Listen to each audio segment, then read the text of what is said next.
The Vampire King's hand shot up the instant he saw the albino girl dragged onto the platform in chains. Her father grinned, counting money. Except the king wasn't buying her as prey. His council had declared he must marry a human to secure the peace treaty, and only an albino could survive his venom without dying. Now she had 72 hours to choose, the auction block or a crown she never wanted. The guards gripped her arms with professional detachment as they hauled her up the wooden steps, and Elara felt the splinters dig into her bare feet through the gaps in the platform boards. The auction square reeked of unwashed bodies and desperation, the kind of place where human refuse was sold to the highest bidder, and she had become exactly that. Her white hair hung in matted tangles around her face, and she kept her violet eyes downcast because meeting anyone's gaze only brought whispers of curse and demon spawn. The rope burns on her wrists had crusted over with dried blood, souvenirs from 3 days locked in her father's cellar while he arranged this transaction. She wore the same tattered gray dress she had worn to her mother's funeral 3 months ago, the hem now black with mud, and the bodice torn at the shoulder where Marcus had grabbed her when she tried to run. The auction master, a fat man with gin blossoms spreading across his nose, yanked her forward by the chain attached to the iron collar around her neck. She stumbled, but did not fall because falling would mean more bruises, and she had enough of those already. The crowd murmured as they always did when they saw her. That mixture of fascination and revulsion that had followed her since childhood. Ghost child, they called her. Cursed one. The girl too pale to be human. Her mother had called her beautiful, had braided her white hair with gentle fingers, and told her that different did not mean damaged. Now please take a moment and subscribe to our channel and comment where you are watching from and what time is it. It is always fascinating to see where these stories get all around the world. Thank you. But her mother was 3 months dead of fever, and Marcus had spent exactly 1 week in mourning before he started talking about selling the burden he never wanted. Elara had heard him through the thin walls of their cottage, counting the money he would get, planning what he would buy with the price of his daughter. She scanned the crowd without hope, seeing the usual mix of flesh traders and pleasure house owners, men who bought girls like merchandise and used them until they broke. Then she saw him. The Vampire King sat in the back row of the bidding section, an area reserved for nobility and the truly wealthy, and he was so still he might have been carved from marble. White hair fell past his shoulders, paler even than hers, and when he lifted his head their eyes met across the crowd. His were crimson, the color of fresh blood, and they did not hold hunger or cruelty, but something far more unsettling. Exhaustion. The kind of weariness that came from centuries of bearing weight no one else could carry.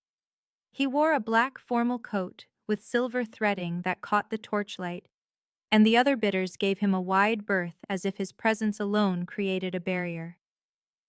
Elara knew what he was instantly because everyone in the human territories knew what vampires looked like, the unnatural beauty and the predator stillness that marked them as other. The auction master began his pitch, listing her attributes like she was livestock. Young, he said. Intact, he added with a leer that made her skin crawl. Albino, he finished, and that word brought a fresh wave of muttering. Some in the crowd made warding signs against evil. Others leaned forward with increased interest because rare things commanded higher prices. Marcus stood at the edge of the platform counting a handful of coins, probably money he had already borrowed against her sale, and he would not look at her. He had not looked at her since the day he locked her in the cellar. The bidding started at 50 gold sovereigns and climbed quickly. A pleasure house owner from the Eastern District offered 200. A flesh trader from the coast countered with 300. Marcus was grinning now, already calculating his profit, already planning his celebration. Then the Vampire King raised one pale hand, and the entire square fell silent. 500 gold sovereigns, the auction master sputtered. Do I hear 500? Marcus practically vibrated with greed. 1,000, the vampire said, and his voice carried across the square without him raising it, a sound like stone grinding against stone. The auction master's mouth opened and closed like a landed fish. 1,000 gold sovereigns for the girl, he finally managed. Going once. The crowd had gone utterly still. Going twice. No one else bid because no one bid against vampire royalty unless they wanted to start a war, sold to King Caelan of the Northern Territories. Elara felt something inside her crack at those words, some last fragile hope that perhaps this was all a nightmare from which she might wake. The guards released her arms and she swayed, legs weak from 3 days of minimal food and water. The vampire king rose from his seat and moved through the crowd, which parted before him like water around a stone. He was tall, far taller than any human man she had known, and he moved with the fluid grace of something that had hunted for centuries. When he reached the platform, he did not climb the steps, but simply looked at her, really looked, and she felt weighed and measured in a way that had nothing to do with flesh. "You need not fear me," he said quietly, and it was the last thing she expected to hear. His guards materialized from the shadows, 4 of them wearing dark uniforms marked with a moon and thorn crest, and they surrounded her with professional efficiency. One of them unlocked the collar from her neck, and she gasped as the weight lifted, hand going to the bruised skin beneath. Another wrapped a cloak around her shoulders, fine black wool that smelled of cedar and something else she could not name. The vampire king handed a leather purse to the auction master, who opened it with shaking hands and nearly dropped it when he saw the glint of gold inside. Marcus pushed through the crowd, still grinning, hand outstretched as if expecting the vampire to shake it in congratulation. Caelan looked at him with such cold contempt that Marcus actually stepped back. "This is your daughter," the vampire said. "Not livestock, not refuse, your daughter. And you sold her for coins you will spend on drink and dice." Marcus's grin faltered. "She is cursed," he said defensively. "Bad luck. Everyone knows it." The vampire's crimson eyes seemed to glow faintly in the torchlight. "The only curse here is you," he said, and then he turned away as if Marcus no longer existed. The guards escorted Elara down the platform steps and through the crowd, and she was too shocked to resist, too stunned by the sudden reversal to do anything but walk. They led her to a black carriage that waited at the edge of the square, its sides lacquered to a mirror shine and marked with the same moon and thorn crest. One of the guards opened the door and helped her inside with a courtesy that felt surreal after days of chains and brutality. The interior was lined with burgundy velvet and smelled of leather and night air. Through the carriage window she caught one last glimpse of her father. He had already turned away from the platform and was heading toward the nearest tavern, the leather purse clutched in his fist, his grin restored now that he had his money. He did not look back, not once. The carriage lurched into motion, and Elara closed her eyes, feeling hot tears squeeze between her lids despite her best efforts. She had known her father did not love her, had known it for years, but seeing the proof so starkly displayed carved something out of her chest. The memory came unbidden, sharp and painful. Her mother's hands braiding her hair on summer mornings, gentle and sure. Her mother's voice singing old lullabies that spoke of moonlight and magic. Her mother's fierce protection when the village children threw stones and called her demon spawn, standing between them and her daughter like a shield. Then her mother's face, gaunt with fever, lips cracked and breath rattling. And Marcus standing in the doorway of the sick room, not helping, not comforting, just waiting for it to be over so he could be free of both of them. The funeral had been small. Afterward, Marcus had looked at her across the grave and said, "You are a burden I never wanted." 1 week later, he began making arrangements for the auction. The carriage rolled through the night and Elara opened her eyes to watch the landscape change outside the window. They left the human town of Ashford behind, passing through farmland and forest, climbing into hills she had never seen before. The moon rose full and bright, turning everything silver, and she thought about the vampire king's words, "You need not fear me." But she did fear him, because what else was there to feel when your whole life had just been purchased by a creature that drank blood to survive? What else was there to feel when you had no choice, no power, no future, except the one someone else had bought for you? The carriage crossed a bridge suspended over a gorge so deep she could not see the bottom, and ahead the palace rose against the night sky like something from a nightmare. Night Haven, she had heard it called in whispered stories. The vampire citadel. Obsidian towers reached toward the stars, Gothic spires and flying buttresses that seemed to defy gravity. No lights showed in the windows, but she could sense occupation, the weight of ancient presence. The carriage passed through gates that opened silently and rolled to a stop in a courtyard paved with black stone. A woman waited there, tall and elegant in deep purple gowns, her face sharp and ageless. She opened the carriage door herself and regarded Elara with eyes that had seen centuries pass. "I am Seraphine," she said, "advisor to the king. You will come with me." Elara climbed down on shaking legs and followed because what else could she do? The interior of the palace was vast and cold, all stone and shadow, and she noticed immediately that there were no mirrors anywhere. The windows were made of one-way glass that let occupants see out, but prevented anyone from seeing in.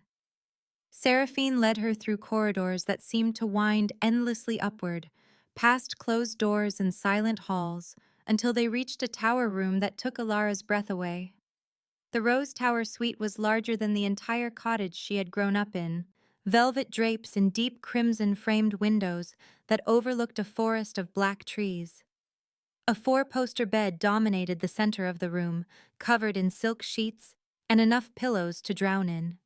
Wardrobes lined one wall, and when Seraphine opened them, Elara saw gowns in every color, fine fabrics she had never touched in her life. A balcony extended from the far side, offering a view of the Shadow Vale forest and the mountains beyond. It was beautiful. It was a prison. "Sit," Seraphine said, gesturing to a chair upholstered in cream silk. Elara sat because her legs would not hold her much longer. Seraphine poured wine from a crystal decanter and handed her a glass, then settled into the chair opposite. "Now," the vampire said, "I will explain why you are here." The human-vampire peace accords were signed in 1823, she began, and for 70 years they held. But radical factions on both sides grow stronger. Humans who want vampires exterminated. Vampires who see humans as nothing more than food. War is coming unless we can prove that coexistence is possible. Elara sipped the wine, which was sweeter and richer than anything she had ever tasted. "The Vampire Council has mandated that King Caelan marry a human," Seraphine continued. "A symbolic union to demonstrate that our peoples can unite. But there is a complication." She leaned forward, crimson eyes intense. "Vampire venom is lethal to normal humans. It causes necrotic tissue death within minutes. Only those born without melanin, those you call albinos, have a biological immunity. The venom interacts differently with your blood chemistry. It will not kill you." Elara's hand went instinctively to her throat, to the bruises left by the collar. "You are the first viable candidate we have found in 3 years of searching," Seraphine said. "The king needs you. The treaty needs you. But ancient law protects you as well." She produced an ornate hourglass from the folds of her gown and set it on the table between them. "You have 72 hours to decide. If you consent to stay, to marry the king and complete the blood-binding ceremony, you will become queen. If you refuse, you will be released with 100 gold sovereigns and your freedom guaranteed. The law forbids us from forcing you." Elara stared at the hourglass, watching the first grains of sand begin their slow fall. "What happens if there is no marriage?" she asked, and her voice sounded hollow even to her own ears. Seraphine's expression did not change, but something flickered in her eyes. "War," she said simply. "The radicals will see it as proof that unity is impossible. They will attack. Thousands will die. Your father's village of Ashford will be among the first razed because it sits on the border. Elara felt ice spread through her veins. So I have no choice. You have every choice, Seraphine corrected. But choices have consequences. That is the nature of power. The vampire rose and moved to the door. A guard waits outside. His name is Rowan, and he is young by our standards, barely a century old. He will not harm you. Food will be brought. Rest if you can. The king requests your presence at dinner, but you may refuse if you wish.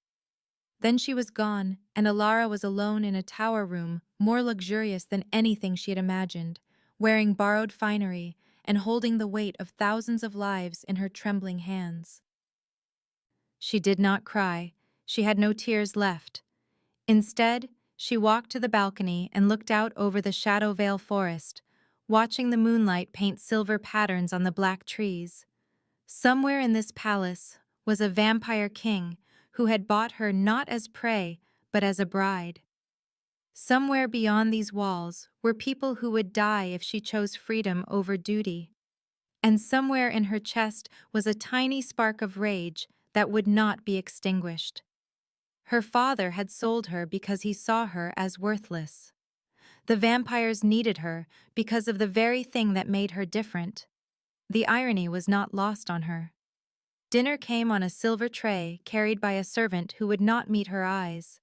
Fresh bread still warm from the oven, soft cheese, berries that tasted like summer, wine that made her head swim. She ate ravenously because her body did not care about politics or fate, it only knew hunger. She had not eaten properly in months, not since her mother died, and Marcus stopped pretending to care. Afterward, she tried to sleep but could not, her mind racing with impossible choices and uncertain futures. Finally, as midnight approached, she left the Rose Tower suite. The guard Rowan was indeed outside her door, a young-looking vampire with kind eyes who nodded as she passed but did not stop her.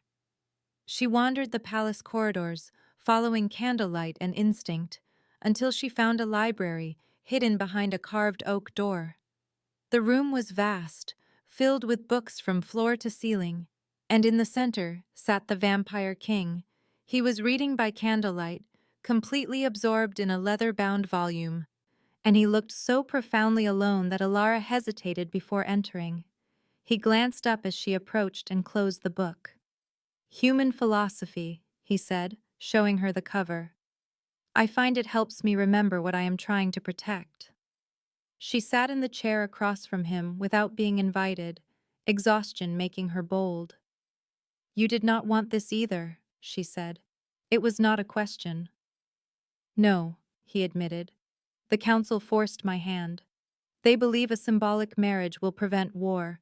I am not convinced of their reasoning, but I am bound by their decision." He set the book aside and looked at her with those crimson eyes that held centuries of weariness. "I am tired of war, tired of being a symbol, tired of watching people die for politics and pride. But I am also a king, and I do not have the luxury of my own desires." "Why me?" Elara asked. "Because biology chose you," he said. "Because you are albino, and therefore immune to venom that would kill anyone else. Because I have searched for 3 years and found no one else. Because fate, or chance, or cruel coincidence put you on that auction block tonight." She studied him in the candlelight, this ancient creature who looked barely older than she was, and saw the scars on his wrist half hidden by his sleeve. "What happened there?" she asked.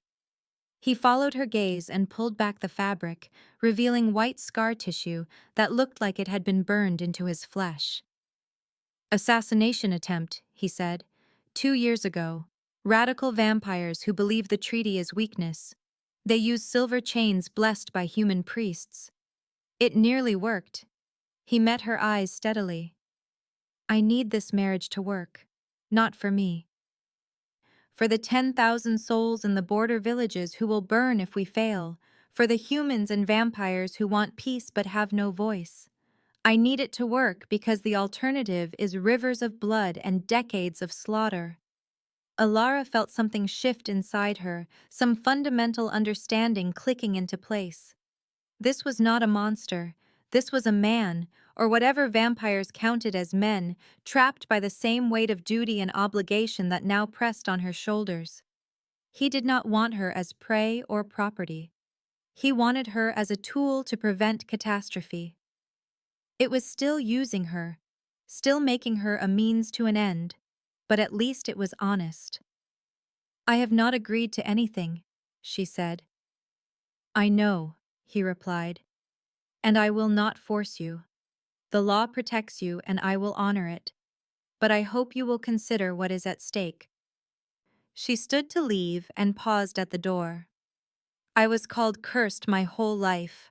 Ghost child, demon spawn. My own father sold me like livestock because I was different. Now you tell me that difference is the only thing that makes me valuable." The irony is almost funny. "It is not your difference that makes you valuable," Caelan said quietly. "It is your choice. Anyone can be born albino. Only you can decide what to do with that accident of birth."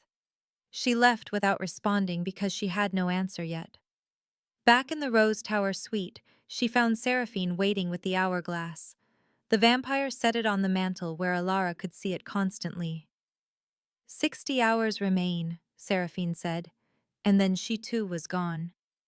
Elara stood at the window watching the moon set beyond the mountains and felt the weight of those 60 hours pressing down like stones. "Choice," the vampire king had said. But what kind of choice was it when one option meant war and death for thousands? What kind of choice when her own desires counted for nothing against the magnitude of consequence? She thought about her mother's hands braiding her hair. She thought about Marcus counting his coins. She thought about the vampire king's scarred wrist and exhausted eyes. And she thought about the fact that for the first time in her 19 years, someone had called her valuable not in spite of what she was, but because of it. The sand fell grain by grain in the hourglass, and Elara watched it fall, counting down to a decision that would define not just her life, but the lives of thousands she would never meet. Somewhere in the palace, a vampire king sat alone in a library, reading human philosophy and hoping for peace. Somewhere beyond the walls, human and vampire radicals sharpened their weapons and waited for war. And somewhere in between stood a girl who had been sold for being different and now held the fragile hope of two peoples in her pale, scarred hands. Elara woke to sunlight streaming through the tower windows, pale golden light that seemed wrong somehow in a vampire palace, and for a moment she forgot where she was. Then memory crashed back and she sat up in the silk sheets, her heart pounding against her ribs. A piece of parchment lay on the bedside table, folded once, sealed with black wax, stamped with the moon and thorn crest. She broke the seal and unfolded it, finding elegant script that flowed across the page like calligraphy. "No decision required today," it read. "But if you are willing, I would like to show you what you would be queen of. The choice remains yours." It was signed simply with a C. Elara dressed in one of the gowns from the wardrobe, choosing the simplest one she could find, a dove-gray dress that felt too fine against her skin. She braided her white hair herself, refusing to summon servants, and descended the tower stairs to find Caelan waiting in the corridor below. He wore black again, but less formal than the night before, a simple shirt and trousers that somehow made him look more approachable. "Shall we?" he asked, and offered his arm. She took it because refusing seemed childish, and they walked through the palace together while he explained its history and purpose. The Hall of Echoes was vast and circular, a domed chamber where 12 thrones sat arranged in a perfect circle, each carved from a different type of stone, obsidian and marble and granite and jade, each representing one of the ancient vampire bloodlines. The acoustics were strange, designed so that a whisper from any throne would carry to all the others, ensuring no secret could be kept in council.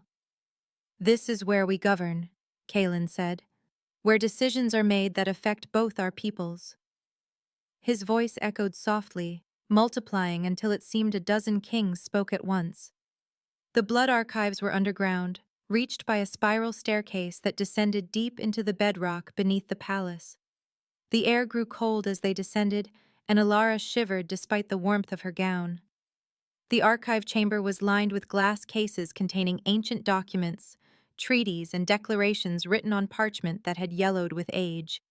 Some were inscribed in ink, but others, Caelan explained, were written in preserved blood because certain oaths required that permanence. The original peace accords of 1823 hung in the center case, the signatures of human kings and vampire lords mingling on yellowed parchment, sealed with wax and blood in equal measure. "My grandfather signed this," Caelan said quietly, his finger hovering near the glass above a flowing signature.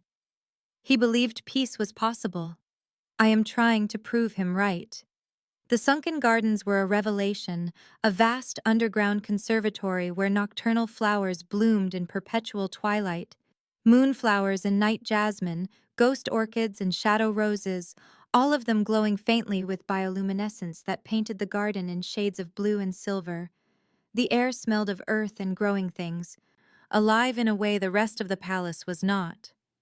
Elara walked among the flowers, touching petals that felt like silk against her fingers, and for the first time since arriving, she felt something close to peace. "We cannot survive in sunlight," Caelan said, watching her explore. "But we still need beauty, still need something living to remind us what we protect." They encountered Lord Theron in the Hall of Echoes on their return, a tall vampire with iron-gray hair and eyes like chips of black ice.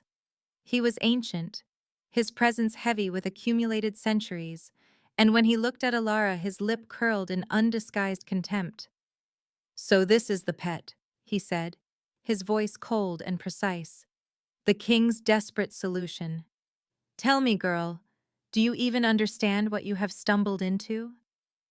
Elara met his gaze without flinching, channeling every ounce of stubborn pride her mother had taught her. "I understand that you are afraid," she said, "afraid that peace might actually work and prove your hatred obsolete." Theron's eyes flashed, and for a moment she thought he might strike her. Caelan stepped between them, his posture relaxed, but his voice carrying an edge of command. "Careful, Theron. She is under my protection, and ancient law shields her." The council member sneered, but backed away, sweeping from the hall with his robes billowing behind him. Elara released a breath she had not realized she was holding. "You should not provoke him," Caelan said, but there was something like approval in his tone. "He is dangerous." "So am I," Elara replied, surprising herself with the words. "I have survived 19 years being called cursed and worthless. I can survive one bitter old vampire." They met Lady Morgana in the gardens, a vampire woman with silver hair coiled in elaborate braids and eyes the color of smoke. She studied Elara with an intensity that felt maternal rather than predatory, and when she spoke her voice held genuine warmth. "You have your mother's courage," she said, though Elara had no idea how she could know that. "I lost a daughter once, centuries ago, human, like you. Fever took her before I could turn her, and I have mourned her every day since." She touched Elara's cheek with cool fingers. "If you choose this path, child, know that some of us want it to succeed not for politics, but because we remember what it means to love across the divide."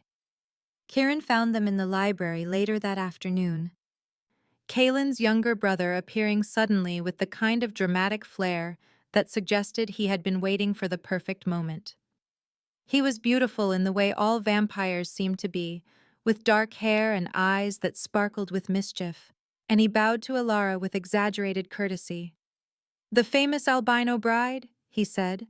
"I had to see for myself if you were real or just another of my brother's political fantasies." "Kieran," Caelan said warningly. "What?" the younger vampire said innocently. "I am being welcoming." He turned back to Elara with a grin that would have been charming if it had not felt so calculated. "Fair warning," he said. "My brother is married to duty, not people. He will do what is right for the kingdom even if it destroys him personally. Just thought you should know what you are signing up for. That is enough, Caelan said, his voice hard. Kieran shrugged and vanished as suddenly as he had appeared, leaving Elara with more questions than answers. In the evening, Seraphine took her to a private chamber, where she demonstrated the properties of vampire venom in a controlled setting. A glass vial containing clear liquid that looked harmless, a few drops placed on a piece of raw meat that began smoking and blackening instantly, the flesh turning necrotic before Elara's eyes. This is what our venom does to normal human tissue, Seraphine explained. Death within minutes, agony within seconds. She produced a second vial and held out her hand. May I? Elara extended her arm and watched as the vampire placed a single drop of venom on her inner wrist. She braced for pain but felt only cold, a sensation like ice water spreading across her skin. Then came the silver shimmer, that same faint glow she had seen before, and the venom absorbed into her skin, leaving no mark behind. Caelan had been watching from across the room, and Elara saw his shoulders relax fractionally, saw relief flicker across his face. If I am immune, Elara asked slowly, could other albinos be turned into vampires? The question hung in the air like a blade. Seraphine's expression became carefully neutral. Theoretically, yes, she said. The venom would not kill you during the turning process as it does normal humans, but the Council forbids it. Creating vampires with immunity to our own venom would destabilize the power balance we have maintained for millennia. You are valuable because you are rare, not because we want more like you. The honesty was brutal, but Elara appreciated it more than false comfort. They were interrupted by a guard who entered and whispered urgently to Caelan. The king's face went carefully blank, and he dismissed Seraphine with a gesture. News from the border, he said to Elara. Human radicals attacked a vampire emissary in Millhaven. 2 of our people are dead. The council will demand retaliation. Elara felt ice spread through her stomach. What will you do? Buy time, he said. Use the promise of our wedding to argue for restraint. But my leverage grows thinner with each attack. The next morning, Elara woke early and found herself drawn to the Hall of Echoes by curiosity and restlessness. She discovered a gallery overlooking the council chamber, a narrow balcony hidden behind carved screens where she could watch and listen without being seen. The 12 council members had gathered in their circle of thrones, and the debate was already heated. Lord Theron stood at his obsidian throne, his voice ringing through the hall. This human theater will not save us, he declared. Every day we wait, they grow bolder. We should take the border towns by force, remind them why they fear us. Caelan sat on his throne of white marble, perfectly still. And prove we are the monsters they claim, he countered. The treaty holds if we show restraint. One more attack, another council member said, a thin vampire with nervous hands. One more provocation, and even the moderates will demand war. Then we prevent the next attack, Caelan said. We increase patrols, we negotiate with human leadership, we demonstrate that peace serves both our interests. You mean you parade your pet human and hope it impresses them? Theron spat. This marriage is a farce. You know it, I know it, the humans know it. It will fail and thousands will die because you were too weak to act. Elara gripped the balcony railing, her knuckles white. The debate continued for another hour before the council dispersed without reaching consensus. She returned to her tower room shaken and found Rowan standing outside her door as always. The young vampire had proven kind over the past 2 days, always courteous, sometimes even friendly. That evening he knocked softly before entering with her dinner tray. Behind him came Lydia, a vampire servant who had brought Elara fresh linens the day before, smiling and chatting about the palace gardens. Lydia set a crystal decanter of wine on the table and poured a glass with steady hands. Rowan froze. His nostrils flared and he moved with vampire speed, snatching the glass from Elara's hand before she could drink. He pulled a cage from beneath the sideboard, a cage containing a rat used for testing food safety, and poured drops of the wine into the creature's water dish. The rat drank and within seconds began convulsing, blood leaking from its eyes and mouth before it collapsed dead. Lydia ran. She made it 3 steps before Rowan tackled her, shouting for guards. Within minutes, the Rose Tower was filled with vampires, and Lydia was dragged before Caelan in chains. Under interrogation, she broke quickly, confessing through tears that Lord Theron had promised her family lands and titles if she eliminated the human distraction. Caelan's fury was terrible to witness. He summoned the full council to the Hall of Echoes within the hour, and Elara watched from her hidden gallery as he confronted Theron before the assembled vampires. "You ordered her death," Caelan said, his voice like stone grinding. "You violated guest law, treaty law, and my direct command." Theron did not deny it. "She is a distraction," he said coldly. "A weakness you cannot afford. I acted to protect the kingdom from your sentimentality." Caelan invoked an ancient rite, something Seraphine later explained was called the Rite of Challenge, a formal rebuke that marked a council member as suspect and stripped certain protections. "Harm her again," Caelan said, "and each word fell like a hammer blow, and I will invoke blood treason. Even for you, even for a council member, that means execution." Theron's face twisted with rage, but he said nothing, simply turned and left the hall with his supporters trailing behind. The chamber emptied slowly, and Elara descended from the gallery to find Caelan sitting alone on his throne, head in his hands. She approached quietly, and he looked up, exhaustion written in every line of his face. "I am sorry," he said. "I promised you protection and failed." "You saved my life," Elara corrected. "Or rather, Rowan did. This is not failure. This is proof that you were right to be cautious." Something had shifted in her during the long night of watching the council debate and surviving assassination. She was not just a pawn in their game. She was a target, a symbol, a catalyst for change or destruction. Staying meant danger, but leaving meant war would come anyway, meant Theron and his faction would win, meant all the people in the border villages would die for lack of the fragile hope she represented. She sat on the throne next to Caelan's, ignoring centuries of protocol that said humans did not sit on council seats. "I have questions," she said. "Hard questions." "Ask," he said. "What are the exact terms of the blood-binding ceremony? Can I negotiate protections for human villages into the marriage contract? Can I maintain contact with the human world, or am I expected to disappear into your court forever? What happens if you break your word to me? Do I have any real power, or am I just decorative?" Caelan listened to each question and then stood, gesturing for her to follow. He led her to his private study and spent the next 3 hours drafting a document unprecedented in vampire history. A written marriage contract that spelled out terms and protections in explicit detail. "If you marry me," he said as he wrote, "you receive co-rule authority with equal voice in governance.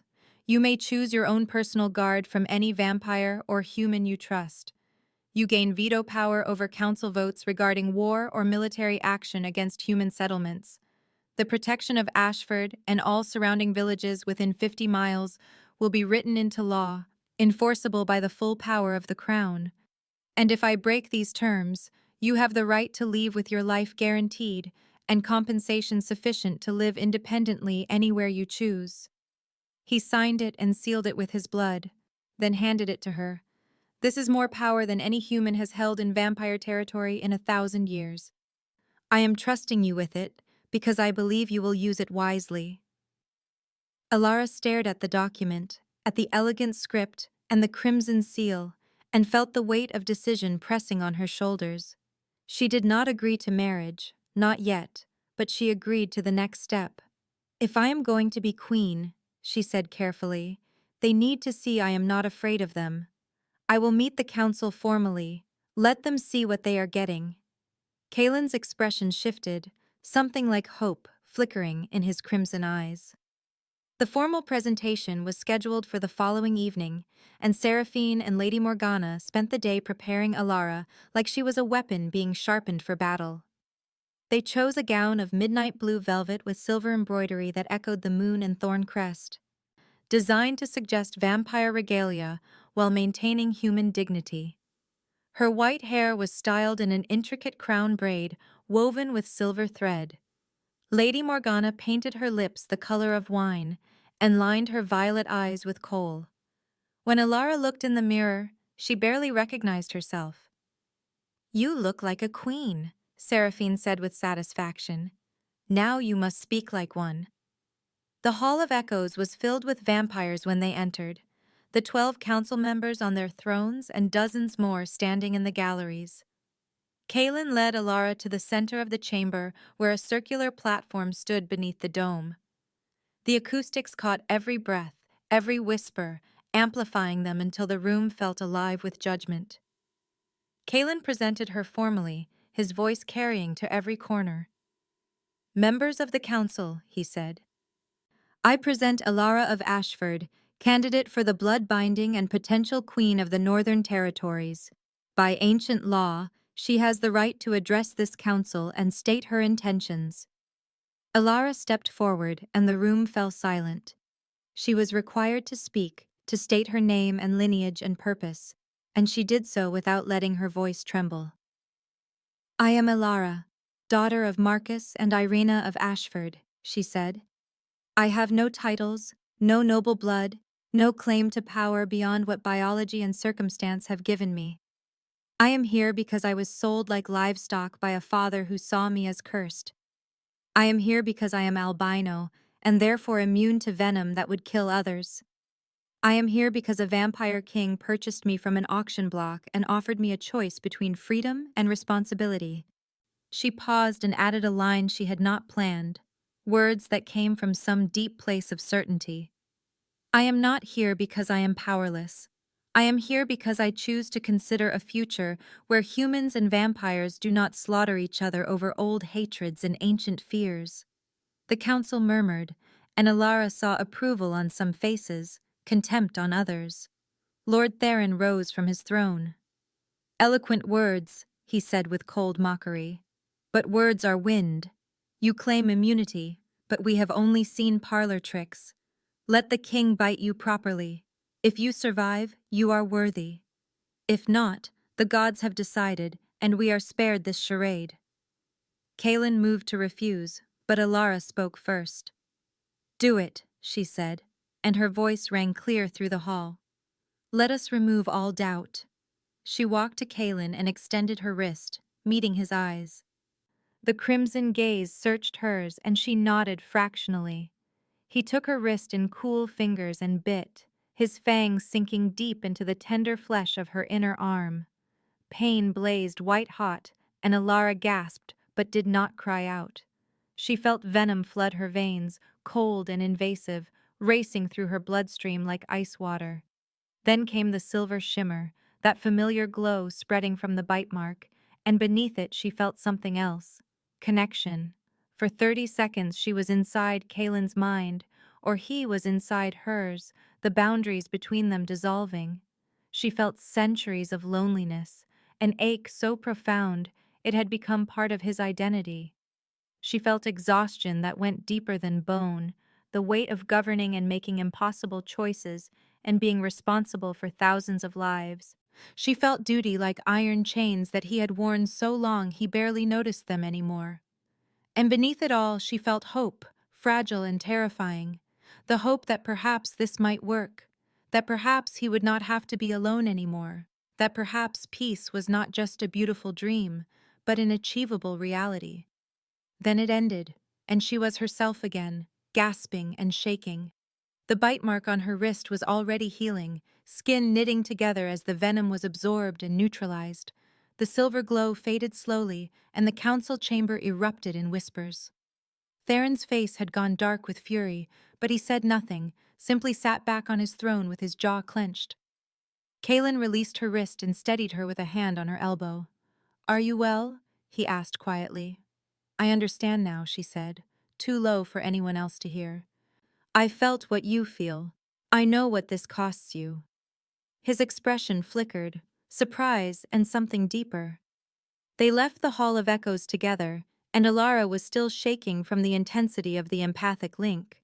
She had known Caelan was lonely, but feeling it firsthand, experiencing 3 centuries of isolation compressed into 30 seconds, had shaken her to her core. They had nearly reached the Rose Tower when a messenger arrived, a human courier bearing a sealed letter from the human capital. Caelan read it, and his face went carefully blank. He handed it to Elara without comment. Her father Marcus had been arrested for selling a citizen to vampires, a capital crime under human law. The trial had been swift and the verdict unanimous. His execution was scheduled in 48 hours. The letter asked for confirmation that the transaction had indeed occurred and whether the vampire court would contest the human judgment. Elara stared at the words until they blurred. Her father, the man who had sold her, who had counted coins while she was dragged away in chains, who had celebrated her absence in a tavern, the man who had once been her mother's husband and had let grief turn him into something cruel. He was going to hang unless she intervened. She had the power now, or would have it if she completed the marriage. Caelan could demand Marcus's release as part of treaty negotiations. One word from her and the man who betrayed her would live. The choice should have been easy. Let him die. Let justice take its course. He deserved no mercy from her. But she kept thinking about her mother's voice saying that mercy was what separated them from monsters. She kept thinking about Lady Morgana's words, that some choices defined you for centuries. She looked at Caelan and saw understanding in his eyes. "This is your decision," he said quietly. "I will support whatever you choose." The hourglass in her tower room showed less than 40 hours remaining until her own deadline, and now she had a second countdown. 2 impossible choices that would define not just her future, but the kind of person she would become. Elara spent the night staring at the letter announcing her father's execution, the parchment crumpling in her hands as she read and reread the cold, legal language describing his crimes. Marcus of Ashford had violated the Citizen Protection Act of 1821 by selling his daughter to non-human entities for personal profit, and the penalty under human law was death by hanging. The execution would be public, a demonstration that the human government would not tolerate collaboration with vampires even in these fragile times of treaty negotiations. She should want him dead. Every rational part of her mind insisted that justice demanded his death, that the man who had sold her like livestock deserved no mercy from the daughter he had betrayed. But watching him die would make her complicit in a way that felt worse than the original betrayal, as if she was becoming the kind of person who measured worth in vengeance rather than principle. Caelan found her on the tower balcony at dawn, still holding the letter, her eyes dry but red-rimmed from lack of sleep. He stood beside her without speaking for a long moment, simply present in a way that felt more comforting than any words could be. "I can intervene," he said finally. "As part of treaty negotiations, I can demand his release to vampire custody. The Human Council will not want to refuse and risk damaging the peace process. But it will cost political capital, and some will see it as you using your position for personal gain. It will make you look weak." "I know," Elara said quietly, "and I still cannot decide if that matters more than letting him hang." Kieran appeared in the tower room later that morning with his characteristic dramatic timing, sprawling in one of the silk chairs with calculated casualness. He had brought wine and poured 2 glasses without asking, handing one to Elara with a smile that did not quite reach his eyes. "Let him hang," he said bluntly. "You will be free of him, and no one will blame you for refusing to save a man who sold you. Mercy is overrated, especially when extended to those who showed you none. The human authorities want to make an example of him anyway. Why stand in their way?" Elara sipped the wine and felt its warmth spread through her chest. "Because it makes me like him," she said. Because choosing who deserves to live based on whether they hurt me is exactly what he did to me. He decided I had no value, so he sold me. If I decide he has no value, so I let him die, I am using the same logic. Kieran studied her with genuine curiosity. You are far more interesting than I expected, he said. My brother chose well even if he chose for the wrong reasons. But do not mistake mercy for strength. Sometimes the kindest thing is to let natural consequences unfold. Lady Morgana came to the Rose Tower that afternoon and dismissed Kieran with a gesture that suggested centuries of authority. The elder vampire settled into the chair he had vacated and regarded Elara with those smoke-colored eyes that seemed to see past flesh into intention. You are struggling with your father's fate, she said, not a question, but a statement. I want to tell you a story, if you will hear it. Elara nodded, and Morgana's gaze turned distant with memory. 300 years ago, I loved a human man, she said. A scholar who studied our kind with fascination rather than fear. We were lovers for 5 mortal years, and I planned to turn him, to give him eternity at my side. But he betrayed me. Sold information about our weaknesses to vampire hunters. 12 of my people died in the attack that followed. When he was captured and brought before me in chains, I had every right to execute him. The law demanded it. Justice demanded it. My grief demanded it. What did you do? Elara asked. I spared him, Morgana said. Not because he deserved mercy, but because I needed to know if I was capable of it. I sent him into exile with his life intact and instructions never to return. He lived another 40 years, and I am told he spent them working to prevent the very violence he had once enabled. That act of mercy defined me for 3 centuries. It reminded me in every difficult moment afterward that power is not choosing who lives. Power is choosing why they live. Elara felt something settle in her chest, a clarity that had been missing before. She found Caelan in his study reviewing Border Patrol reports and interrupted without apology. I want you to intervene, she said. But not for a simple release. I want terms.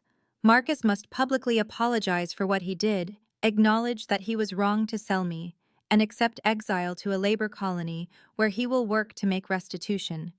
I want accountability, not blood. I want him to live with what he did, rather than escape it through death. Caelan set down his reports and studied her face. That is a harder punishment than execution, he observed. You know that. I know, Elara said, but it is the right one. He will have to face every day knowing his daughter had the power to let him die and chose otherwise. Maybe that will change him, maybe it will not. Either way, I will know I acted from principle rather than pain. Caelan drafted the treaty addendum himself, writing in his precise, elegant hand. He summoned his fastest emissary and sent the vampire riding south before sunset with instructions to deliver the proposal directly to the Human Council. The message was clear and diplomatic, but left no room for negotiation. Marcus would be released to vampire custody for rehabilitation and restitution work. He would serve a term of labor in vampire territory, providing service to the very people he had sought to profit from. Refusal would be taken as a sign that the human government valued symbolic execution over practical justice and would damage treaty negotiations. The Human Council deliberated for 6 hours before sending their response. They agreed reluctantly, not wanting to appear weak but less willing to risk war over one condemned man. Marcus would be transported to Nighthaven under guard within 2 days. When he arrived, it was in chains again, though these were lighter than the ones Elara had worn on the auction block. He was thinner than she remembered, his face gaunt and unshaven, his eyes darting with the fear of a man who had expected death and received something far more uncertain. The guards brought him to a holding cell in the lower levels of the palace, and Elara went to face him alone, despite Rowan's protests. The cell was clean but spare. Stone walls and a simple cot, barred windows that looked out on nothing. Marcus stood when she entered, and for a moment neither spoke. You, he said finally, his voice rough. You did this. You saved me. Why? Elara looked at the man who had given her life and then sold it away, trying to find some remnant of the father she remembered from early childhood. She found only a stranger worn down by grief and poor choices. Not for you, she said quietly. For the person I want to be. You sold me because you saw me as worthless, as a burden to be discarded. If I let you die, I would be doing the same thing, deciding your worth based on whether you served my needs. I refuse to become that. Marcus stared at her, and something crumpled in his expression. I am sorry, he said, and the words sounded like they were being dragged from somewhere deep and painful. Your mother would be ashamed of what I did.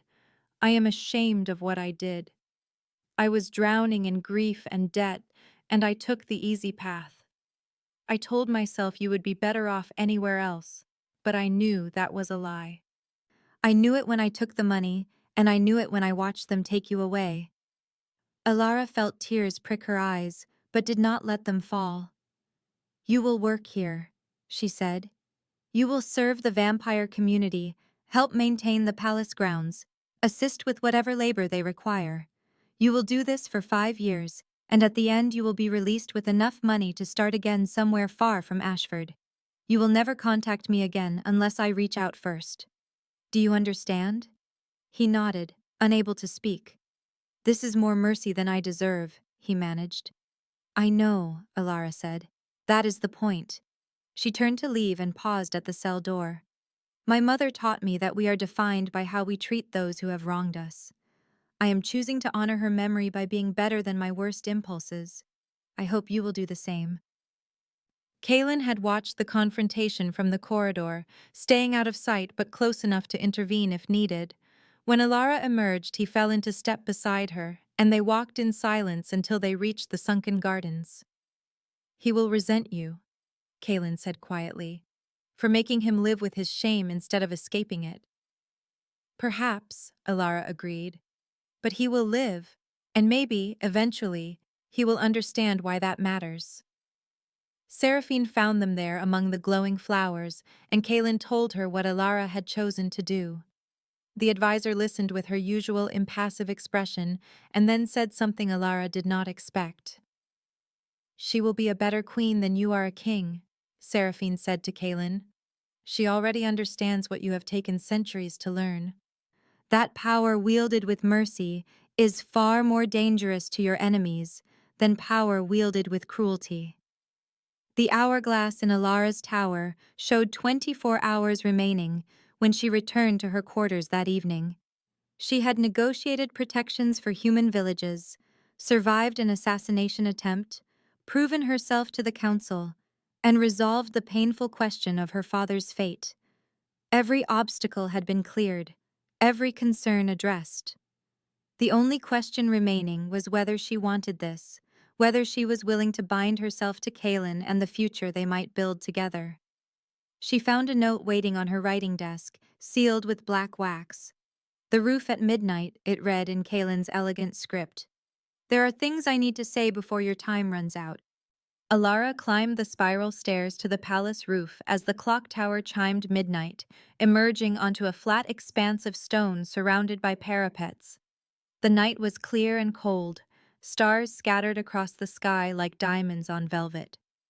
Caelan stood at the edge looking out over the Shadowvale forest, and he turned when he heard her approach. Thank you for coming, he said. I was not certain you would. You asked, Elara said simply. That seems to matter. He gestured for her to join him at the parapet, and they stood side by side looking at the dark landscape spread below. I need to be honest with you, he said after a moment. When this began, it was entirely political. I needed a human bride to satisfy the council, and you were the only viable candidate. I did not expect to care whether you stayed beyond the treaty requirements, but I do care. Not as a king needing a treaty, as someone who has not felt hope in a century and suddenly does not want to lose it. Elara felt her breath catch. The empathic link during the bite had shown her his loneliness, but hearing him admit to feeling hope because of her was different, more vulnerable. I felt what you feel, she said quietly. When you bit me in the Hall of Echoes, for those 30 seconds I was inside your mind. Centuries of isolation, of being responsible for everything, of never being able to let anyone close because closeness was a liability. I recognized it because I have felt it too. I have been alone my whole life, feared and isolated for being different. Maybe that is why this terrifies me so much. Because I want it to work, and wanting things has only ever led to disappointment. Caelan turned to face her fully, and in the moonlight his white hair seemed to glow. I cannot promise you easy happiness, he said. I cannot promise that being queen will be anything other than difficult and dangerous. But I can promise partnership. I can promise that you will not face those difficulties alone. I can promise to listen when you speak and value your judgment even when it contradicts mine. I can promise to protect you with everything I have and build the future we both want, even if it takes decades to achieve. Elara met his crimson gaze and saw sincerity there, saw the hope he had mentioned and the fear beneath it. Seraphine found us the next morning and brought her to Caelan's study, where the vampire advisor laid out the full details of the blood-binding ritual with clinical precision. The ceremony would take place before the full council, she explained. Elara and Caelan would exchange vows of partnership and mutual protection. Then Caelan would bite her throat, not the wrist, but the throat where the major artery pulsed close to the surface, and the bite would be deep and intimate. He would inject venom directly into her bloodstream, and she would feel the connection forming. Immediately after, she would drink 3 drops of his blood from a ceremonial vessel. The combination of venom and blood would create a permanent magical bond, a connection that would allow them to sense each other's location and strong emotions at all times. She would gain extended lifespan, aging 1 year for every 10 vampire years, but would remain fundamentally human. The bond could only be broken by death. Elara listened to every detail and then asked the question that had been forming in her mind. Is the bond equal, she asked, or is one partner dominant? Seraphine hesitated. Traditionally, the vampire is dominant, she admitted. The bond allows them to sense the human more strongly than the reverse, to exert a certain degree of influence. It is a protection mechanism, ensuring that the human partner cannot easily betray vampire secrets. Elara shook her head. That is not acceptable, she said firmly. If we are truly partners, then the bond must be equal.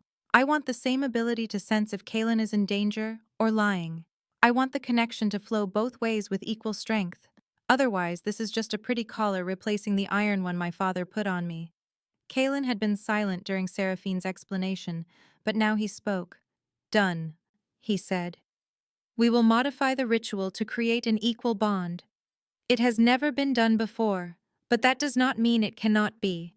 Seraphine, draft the changes and consult the blood archives for precedent. If there is none, we will create it. The advisor looked between them with something like approval. As you wish, she said. I will have the modifications ready by sunset. When they were alone again, Caelan crossed to where Elara stood and did something that shocked her to her core. He knelt, dropping to one knee before her with his head bowed. Vampire kings did not kneel to anyone, certainly not to humans, but here he was on the stone floor of his study, looking up at her with absolute sincerity. He produced a ring from his pocket, a simple silver band set with a moonstone that caught the light and glowed softly. Will you be my queen? He asked. My partner and my conscience. Will you bind yourself to me, not because you have no choice, but because you choose the future we could build together? Will you take this risk with me and help me prove that peace is not just a beautiful dream, but something we can make real? Elara looked down at him, at this ancient, powerful being humbling himself before her, and felt something break open in her chest. Yes, she said, and her voice was steady despite the tears on her cheeks. But not because I have no choice. Because I am choosing this. Because I am choosing you and the possibility of what we might become together. Because I have been powerless my entire life, and you are offering me real power. the power to change things and build something better. Yes. Caelan slipped the ring onto her finger and rose, pulling her into an embrace that felt like coming home to a place she had never been. They stood together in the study, holding each other, while the candles burned low and the hourglass in her tower ran out its final grains of sand. For the first time since being dragged onto that auction platform, Elara felt not like property or a political pawn, but like a person making a choice that mattered, a choice that would define not just her future, but the futures of thousands who would never know her name. Then the explosion came. The sound was massive, a concussion that shook the palace foundations and sent books tumbling from shelves. Caelan released her instantly, moving to the window to see the north wing engulfed in flames. Screams echoed through the corridors and the smell of smoke began filtering through the study door. Guards burst in shouting about attack and treachery, about fires set in multiple locations and the north wing collapsing. Elara saw Caelan's expression harden into something cold and lethal, saw the king replace the man she had been holding moments before. "Theron," he said, and it was not a question.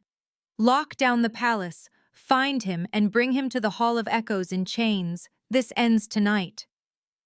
Rowan appeared in the doorway, his young face set with determination. "My king," he said. "Lord Theron has barricaded himself in the council chamber with his supporters. They are calling for your abdication and the dissolution of the treaty. They have hostages." Caelan looked at Elara, and she saw the question in his eyes. This was her last chance to run, to take the ring off and claim the freedom she had been promised and disappear before the palace tore itself apart. Instead, she reached for his hand and held it tight. "We face this together," she said. "That is what partners do." They ran toward the flames and the screaming and whatever waited in the Hall of Echoes, and Elara felt the weight of the moonstone ring on her finger like a promise she intended to keep no matter what it cost. The corridor filled with smoke as Elara and Caelan ran toward the Hall of Echoes, guards materializing around them from side passages with weapons drawn and faces grim. The north wing was engulfed in flames that painted the stone walls orange and gold, and through the windows Elara could see vampires fighting in the courtyards below. Theron had not acted alone. This was coordinated, planned, a coup attempt that had been months in the making. Rowan intercepted them at the junction near the council chamber, his face streaked with soot and blood. "My king," he gasped. "Lord Theron has barricaded the Hall of Echoes with at least 20 supporters. They have declared you unfit to rule and demand your abdication. They have taken hostages from the moderate faction and sealed the exits. Their goal is to kill the human girl and frame it as sabotage from radical human elements, giving them justification to dissolve the treaty and launch full war." Caelan's expression went cold and terrible. "Get her out," he ordered Rowan. "Take the servant passages to the stables and ride south.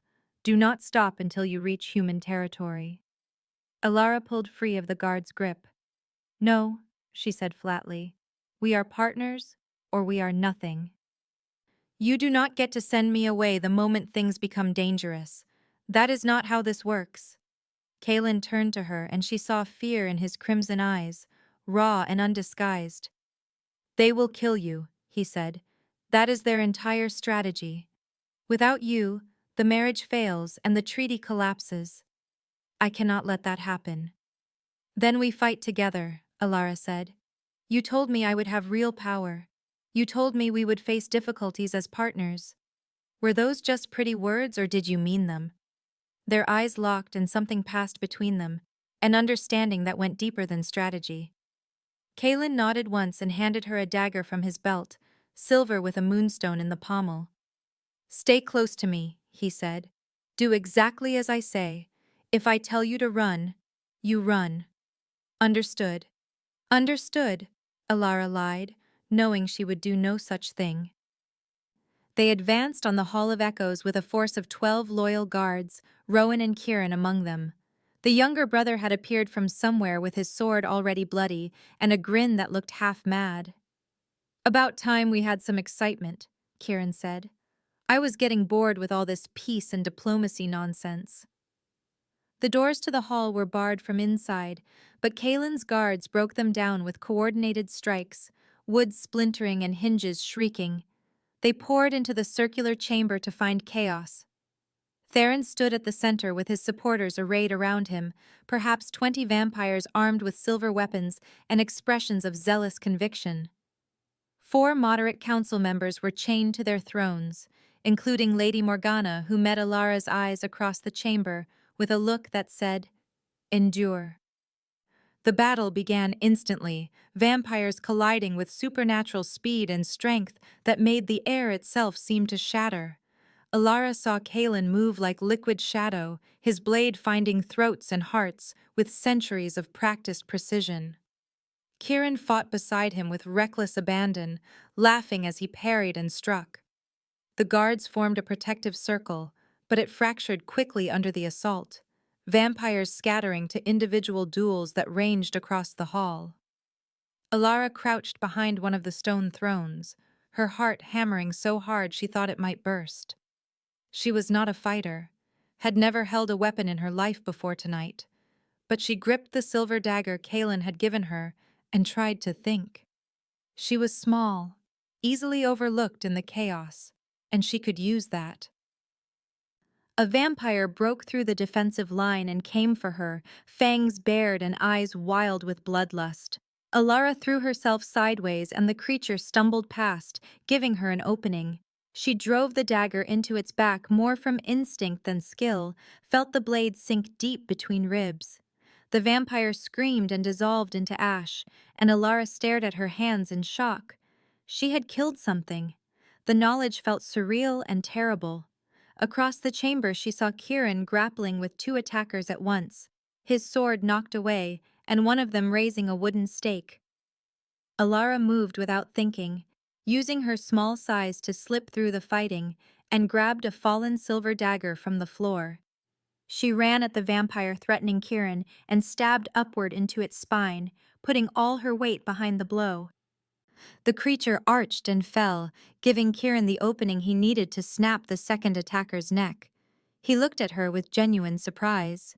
"You just saved my life," he said. "I know," Elara gasped. "Do not make me regret it." Theron had been watching from the center of the chamber, directing his forces like a general, but now he moved with terrifying speed. He broke through Caelan's guard and drove the king backward, pursuing him toward the archway that led to the blood archives. Elara followed, her instincts screaming danger, and arrived in time to see Theron corner Caelan among the glass cases of ancient treaties. The elder vampire moved like a serpent, his blade opening a deep gash across Caelan's ribs. Blood bloomed crimson against black fabric, and Caelan staggered, wounded but not beaten. Theron smiled without warmth. "This ends now," he said. "Your weakness ends now. The girl dies, you die, and I lead our people back to their proper place. Humans are prey, not partners. This treaty is suicide dressed up as diplomacy. When you are dead, I will reclaim our dominance and show the humans what it means to fear the night again." Caelan pressed one hand to his bleeding side, but his voice was steady. "You have already lost," he said. "She has proven humans are equals, proven it to the council and to anyone willing to see. Kill her, and the moderates will turn on you. Kill me, and you fracture the very power structure you claim to protect. You are not saving our people, Theron. You are destroying them out of pride and fear." For a moment something flickered in Theron's ancient eyes, doubt or recognition, but it vanished behind renewed fury. Better destruction than submission. He snarled and lunged. Elara saw Caelan's strength failing, saw the blood loss taking its toll, and made a desperate calculation. Near the entrance to the archives hung an ornate bell, bronze and ancient, covered in runes that seemed to writhe in the candlelight. Seraphine had mentioned it once in passing, the emergency ritual bell that could summon all council members under penalty of death for ignoring its call. It had not been rung in 3 centuries. Elara ran for it while Theron was focused on Caelan, grabbed the rope and pulled with all her strength. The sound that erupted was not music but command, a tone that resonated in bone and blood and made every vampire in the palace freeze. The note hung in the air, vibrating through stone and flesh, impossible to ignore. Fighting stopped. Attackers and defenders alike turned toward the source of the sound, compelled by magic older than any of them. The council members began arriving within minutes, even those who had been chained to their thrones somehow freed by the bell's authority. They materialized from corridors and chambers, their faces showing confusion and anger and fear. Lady Morgana arrived first, her chains broken, and took in the scene with sharp assessment. Even Theron's allies came, drawn by compulsion they could not resist. Ancient law was absolute. When the emergency bell rang, all council members must attend or face final death. The chamber filled with vampires, moderate and radical alike, and they formed a circle around Theron and Caelan and Elara. The power dynamic shifted in an instant.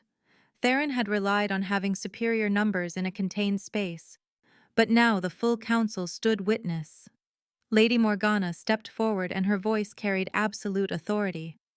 Lord Theron, you stand accused of attacking the sovereign, of taking council members hostage, and of attempting to murder a guest under protection of ancient law.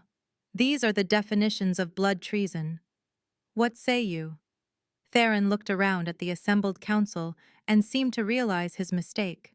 4 other moderates moved to stand beside Morgana, forming a clear faction. The coup had collapsed the moment the bell rang, its success dependent on secrecy and speed that were no longer possible. He lowered his weapon and straightened, attempting dignity. I say that I acted to protect our people from a king who has forgotten what we are, he said. But his voice lacked conviction now, the fire gone from it. Guards seized him and forced him to his knees. Caelan, still bleeding from the gash in his ribs, approached slowly. You will face trial under full council law, he said. Until then you are confined to the deepest cells. Take him. They dragged Theron away, and the elder vampire did not resist, only watched Elara with eyes that promised this was not finished. The Hall of Echoes emptied slowly as guards rounded up the remaining conspirators and healers tended to the wounded. 14 vampires lay dead, their bodies already beginning to decay into ash. 31 more were injured with varying severity. Elara noted with bitter irony that not a single human had been harmed. The violence had been entirely internal, vampires killing vampires over the question of whether peace was possible. The formal trial convened 2 days later after the fires had been extinguished and the palace secured. The full council assembled in their circular thrones with Caelan presiding from his seat of white marble. Theron was brought in chains, stripped of his formal robes and wearing only simple black. The charges were read aloud by Seraphine, her voice echoing through the chamber. Blood treason, attacking the sovereign, kidnapping council members, and attempted murder of a protected guest. Each charge carried the penalty of final death, the complete destruction of a vampire through stake, beheading, and burning. Theron was given opportunity to defend himself, and he spoke for nearly an hour, outlining his belief that the treaty was a fatal mistake, that vampires were meant to rule through strength rather than negotiate through compromise. He was eloquent and passionate and utterly convinced of his righteousness. When he finished, the council deliberated for 3 hours. Elara watched from the gallery, her body aching from injuries sustained in the fighting, her mind exhausted from 2 days of minimal sleep. The vote came back 11-1 for execution. Only one council member, an ancient vampire who had fought in wars centuries past, voted for exile instead. Caelan rose to pronounce sentence, and Elara felt something twist in her chest. This was justice, but it was also death, sanctioned and formal. Before he could speak, she descended from the gallery, ignoring protocol and the gasps of assembled vampires. She walked to the center of the chamber and addressed the council directly. I ask for mercy, she said. and her voice carried clearly despite her exhaustion. Not because Lord Theron deserves it, but because how we begin this reign will define everything that follows. If we start with an execution, we prove the radicals right. We prove that power is only maintained through violence. Exile him instead. Strip him of titles and lands, brand him with the traitor's mark, and send him to the northern wastes where survival is uncertain and return is impossible. Let history forget him rather than make him a martyr. The council erupted in argument. Some called her soft, others naive. But Caelan raised his hand for silence and the chamber stilled. "The human speaks wisdom," he said. "Mercy is harder than vengeance and far more powerful. I support her judgment. We will exile Lord Theron to the wastes under terms that ensure he can never return or threaten our people again." Several council members looked displeased, but none outright objected. Theron was sentenced to exile, the pronouncement formal and binding. Guards dragged him to the branding chamber where a red-hot iron marked his forehead with the symbol for traitor, a permanent scar that would identify him to any vampire he encountered. He screamed during the branding, the smell of burning flesh filling the air. When they brought him back for final banishment, he looked at Elara with undisguised hatred. "You think mercy makes you strong?" he snarled as they dragged him toward the doors. "It will get you killed. Mark my words, girl. Your softness will be the death of you and everyone you claim to protect." Then he was gone, taken north toward the uninhabitable wastes, where temperatures dropped below freezing and nothing grew. Elara watched him disappear and felt no satisfaction, only a bone-deep weariness that came from making impossible choices. The palace began repairs immediately. Masons worked around the clock to rebuild the north wing. Healers tended the injured with vampire efficiency. The dead were honored in a ceremony that Elara attended, standing beside Caelan as they lit pyres for those who had fallen. 14 lives lost over politics and pride, over a vision of the future that could not accommodate change. She spoke their names aloud as tradition required, honoring even those who had stood with Theron because death erased faction. Afterward, she returned to the Rose Tower and collapsed.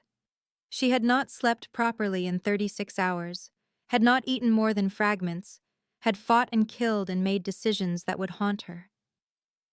Caelan found her there, still in her blood-stained gown, staring at nothing.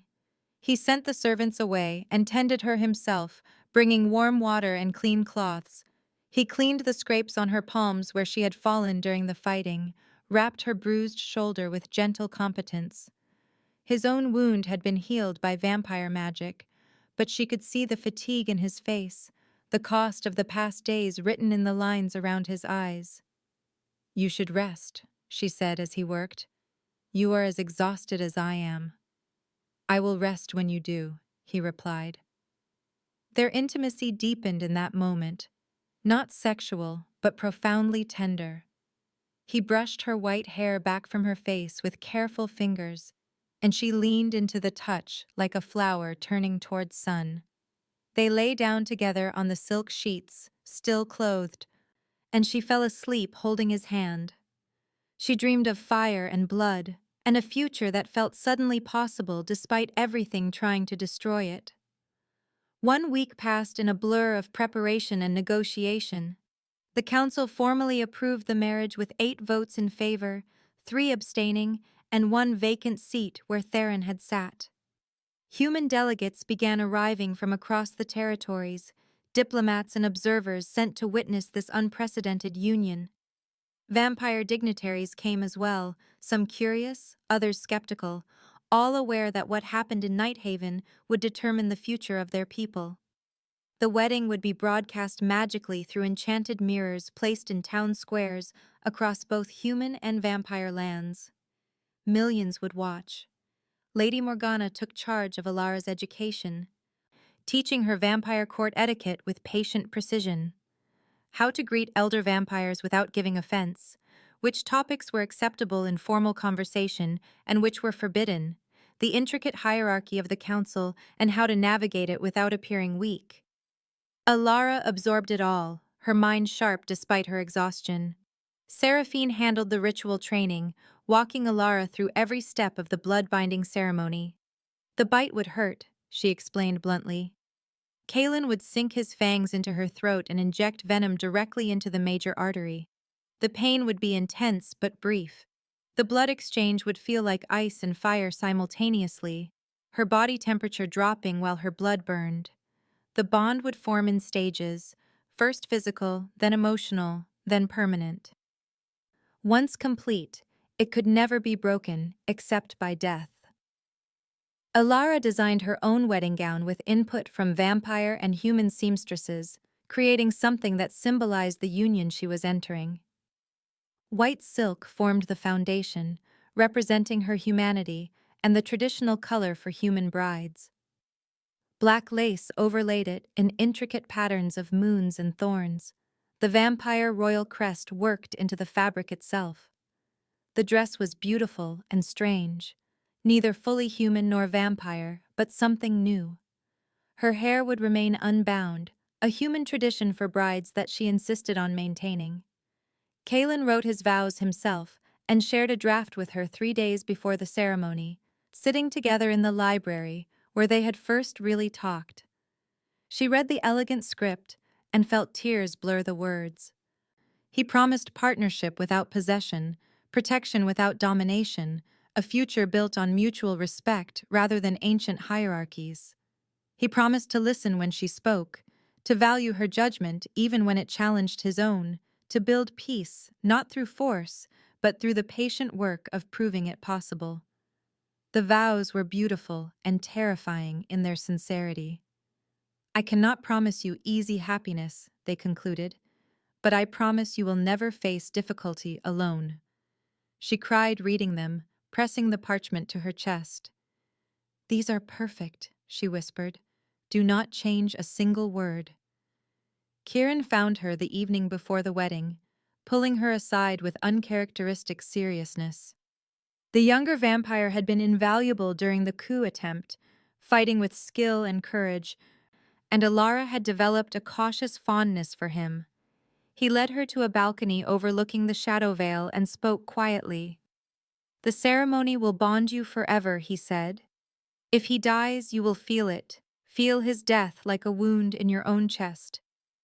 If you die, it will break him in ways I am not certain he could survive." The bond is not just romantic symbolism, it is magic and biology intertwined. Are you ready for that weight? Elara looked out over the dark forest and thought about all the weights she had already carried.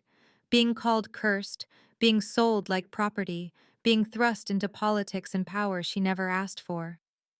"I have been a ghost my whole life," she said quietly. "Invisible, dismissed, treated like I did not matter.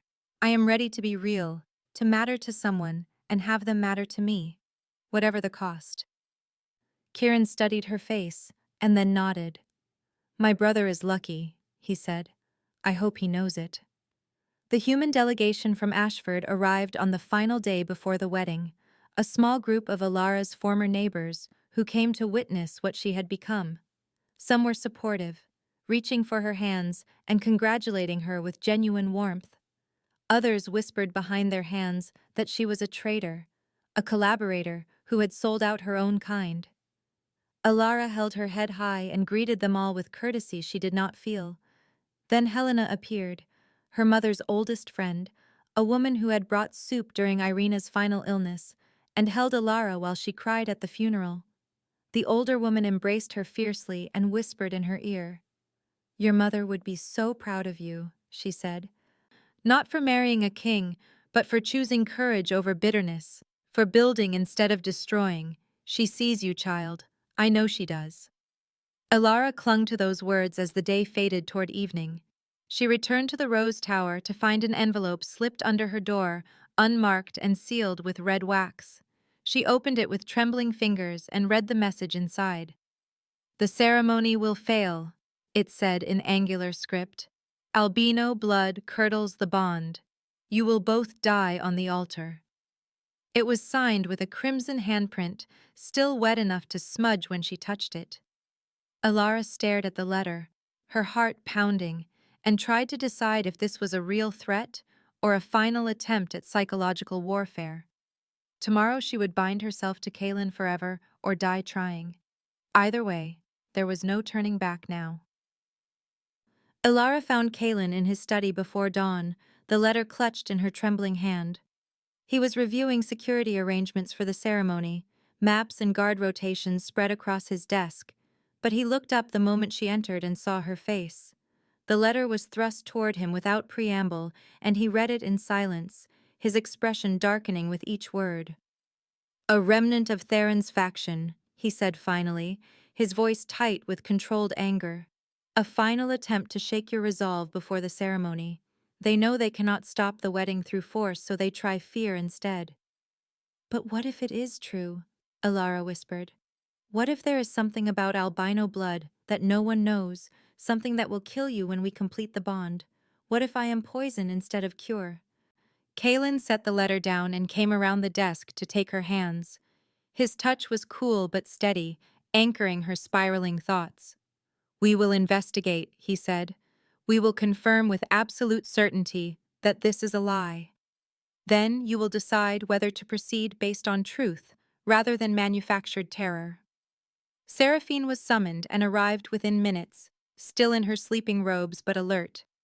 She examined the letter with clinical detachment, then disappeared into the blood archives for 3 hours. When she emerged, her expression was set with certainty. "There is no historical precedent for albinos curdling the blood bond," she reported. "I have searched every record going back 1,000 years. The claim is complete fabrication designed to create exactly the doubt you are experiencing." But the fear remained real despite the reassurance. Elara could not shake the image of Caelan dying on the altar, his body rejecting the bond because of something fundamental about her biology. She had been called cursed her entire life, and some deep part of her believed it, believed that everything she touched would eventually turn to ash. Caelan seemed to sense her continuing anxiety because he took her hand and led her back to the blood archives personally.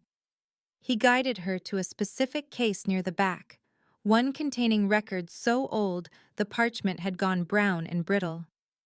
"Look," he said, pointing to 3 separate documents.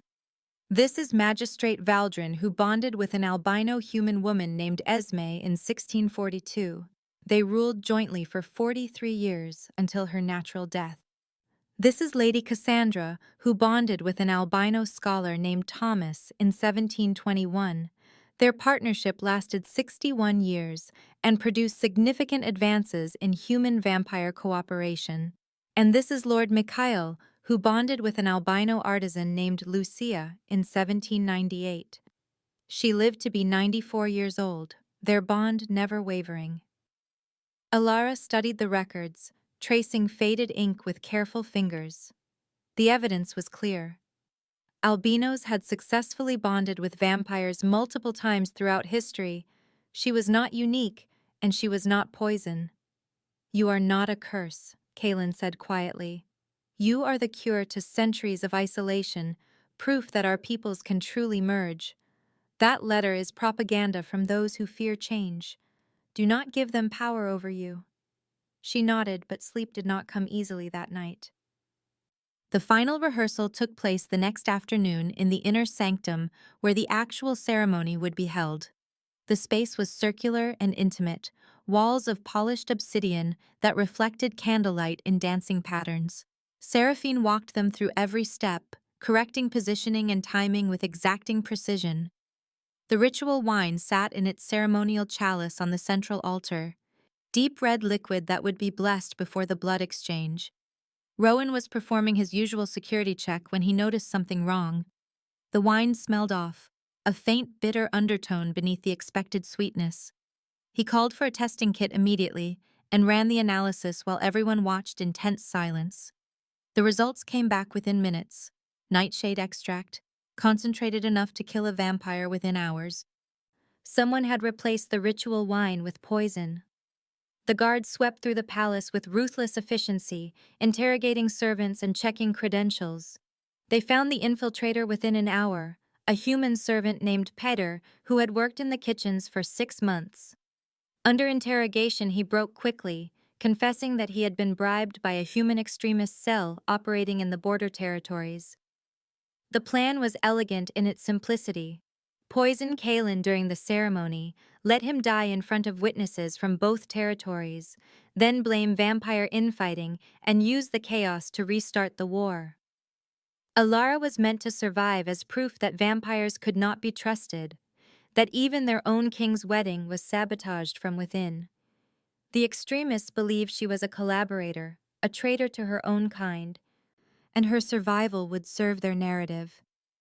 "What do you want done with him?" Caelan asked Elara, and she understood this was a test of her judgment. She looked at Peter, young and terrified, probably barely 20 years old, and saw desperation rather than malice. "He will stand trial under human law," she said. "We will hand him to the human delegation and let them decide his fate.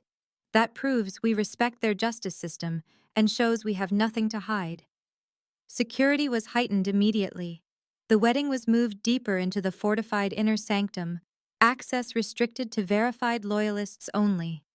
Guest lists were reviewed 3 times. Every servant was interviewed. Guards tripled their patrols. Some of Caelan's advisors suggested postponing the ceremony, but Elara refused. "If we cancel, they win," she said firmly. "They prove that fear and violence can derail peace. We proceed as planned and show them that threats will not break our resolve." The morning of the wedding dawned clear and cold, winter sun streaming through the palace windows in pale golden light.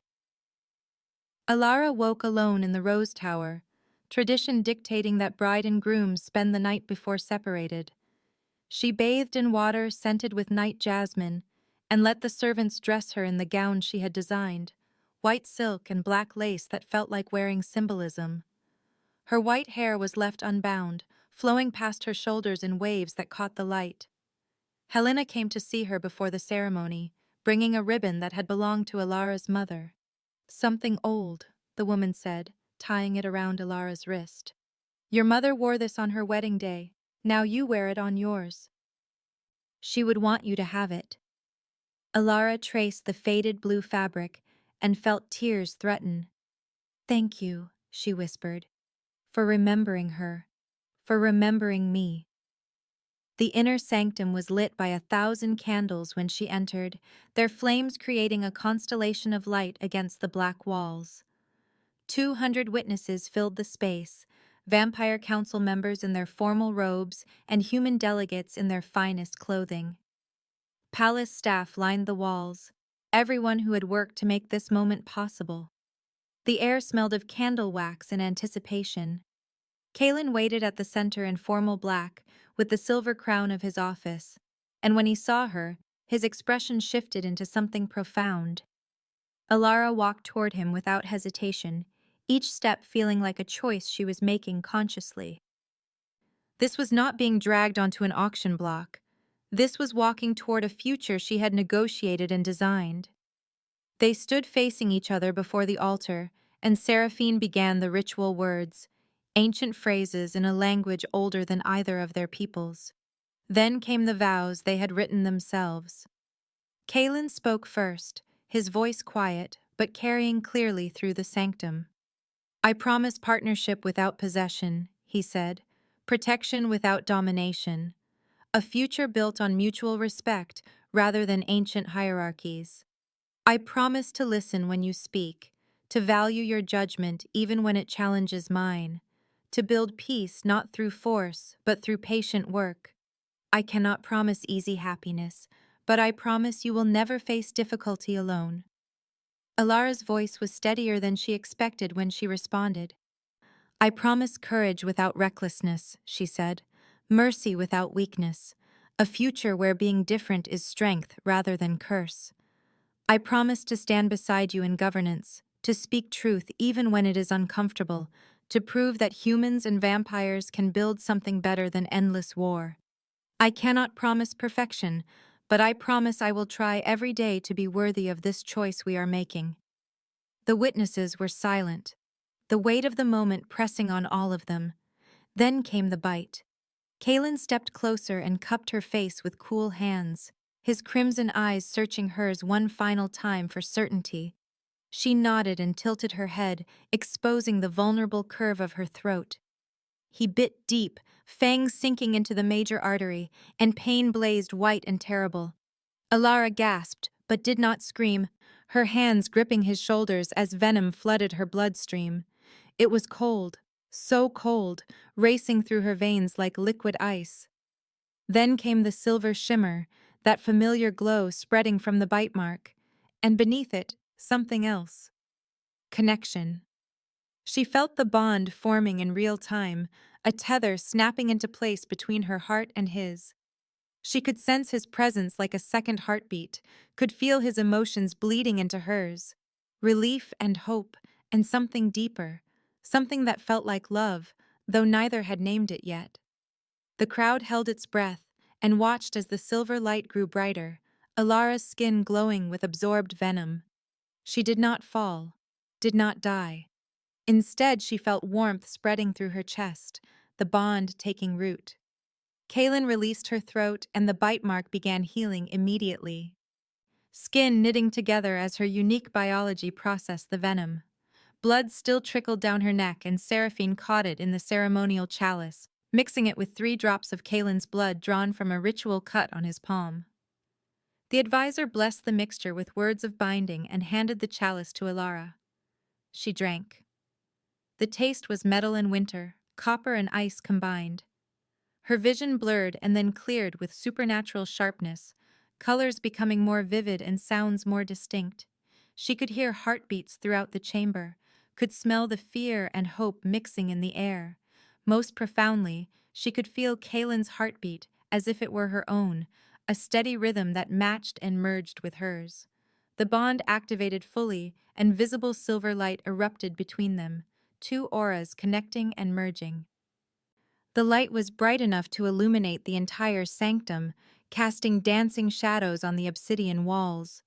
The witnesses gasped, and Lady Morgana whispered something that Elara barely heard.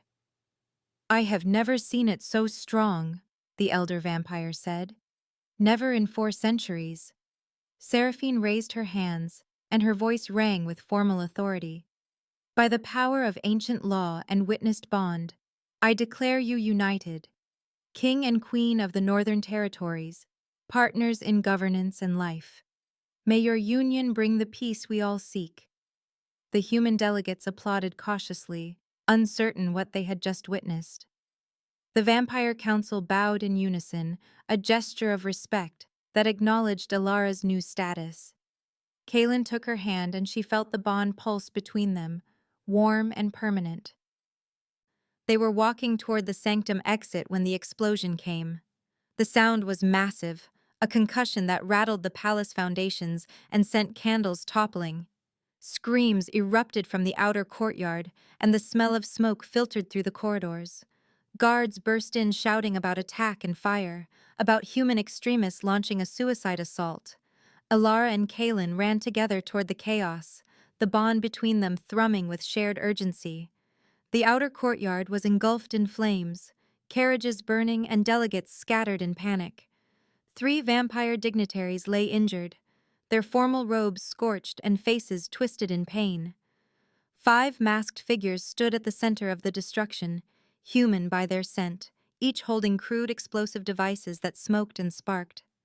Guards had them surrounded, but no one moved, the standoff precarious. One of the masked figures saw Elara and Caelan emerge and shouted loud enough for everyone to hear. "We will speak to the traitor," the voice called. "The human whore who sold her people to monsters. Let her come forward, or we detonate what remains and take as many vampires with us as we can." Caelan's hand tightened on hers, but Elara pulled free. "Let me," she said. "This is my people doing this. Let me try to reach them." Against every instinct he nodded, trusting the bond between them to warn if she was in true danger. Elara walked across the burning courtyard alone, her white and black gown smudged with ash, the bite mark on her throat still visible. She stopped 10 feet from the masked figures and met their eyes without flinching. "What do you want?" she asked simply. The leader pulled off his mask, revealing a young man with wild eyes and a face streaked with tears. "Gareth," he said. "My name is Gareth, and I want you to know what you have done. My sister was killed in a vampire raid 5 years ago, drained and left in a ditch like garbage. The treaty will not bring her back. Your marriage will not erase the centuries of slaughter. Vampires will never respect humans.